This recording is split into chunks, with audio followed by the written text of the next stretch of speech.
Hello, everyone, and thank you for taking a couple of minutes to listen and view this in-service from WRTC.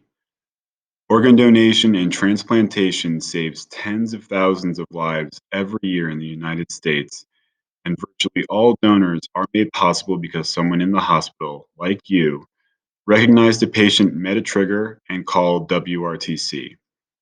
I will briefly be reminding everyone of when to call WRTC, what to expect in response to you making a referral, and what you can do to protect a family's option to say yes to donation.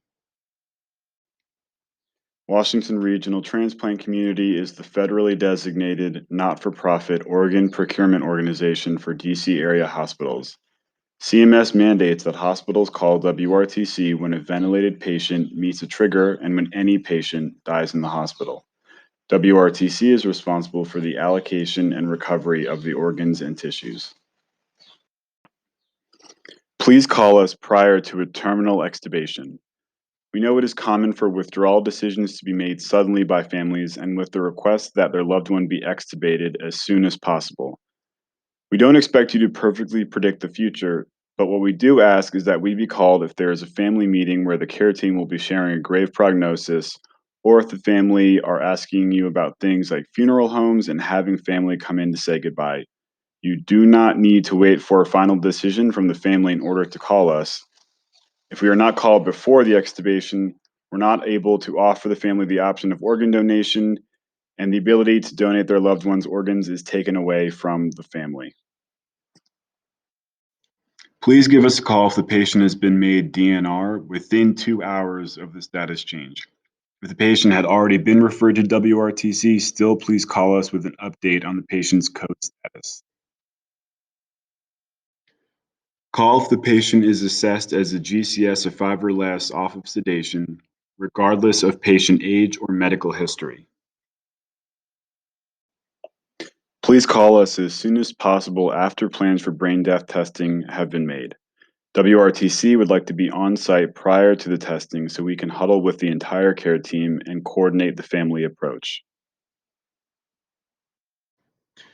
After you have referred a patient to our call center, you will receive a call back from a WRTC coordinator. If the patient is suitable, the coordinator may ask a few more questions and we will coordinate a plan for an on-site response. If the patient is not suitable for organ donation, they will inform you of such and ask that you still call us again after the patient has cardiac time of death. Please don't forget to call us with major changes in the patient's status, changes in the plan of care, or if you think the family may withdraw support. If you're on the fence about whether to call, go ahead and give us a call. Please do not mention organ donation to the family before WRTC has had a chance to approach them. If a family is adamantly asking you about what happens next, we suggest saying something like, I work with an end of life team and they will come and speak with you about the next steps. Family of a medically suitable patient has the right to be presented with the option of organ donation by a WRTC coordinator, either once the patient has been pronounced brain dead or the family has made the decision to terminally extubate their loved one. In order to maintain that family's ability to donate their loved one's organs, it is important that patient organ function be maintained leading up to and after brain death or a change in code status. Please call on every single death within 60 minutes of asystole, even if the patient has already been ruled out from organ donation. Evaluation for tissue donation doesn't occur until after the cardiac time of death.